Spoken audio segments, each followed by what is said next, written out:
आज आपण निसर्गाची दुर्दशा पाहतो, दुःखी कहाणी ऐकतो, पण वराह पुराण मात्र हजारो वर्षांपूर्वीच सांगून गेलं, पृथ्वी ही माता आहे, तिची सेवा करावी. वराहदेव पृथ्वीला पाठीवर घेतात तेव्हा ती केवळ भूमी नसते, ती असते जगण्याची आधारशिला. वराह पुराण सांगतं, झाड म्हणजे देवता, नदी म्हणजे गंगा माता आणि प्राणी म्हणजे सजीव सखा. निसर्गाचं रक्षण करणं हीच खरी कलियुगातील साधना आहे, कारण तोच आपल्याला अन्न, प्राणवायू आणि शांती देतो.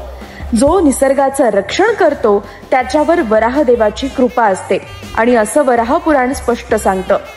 वराह पुराण म्हणजे निसर्ग, प्राणी, मानव आणि देव यांच्यातील सुंदर समन्वय.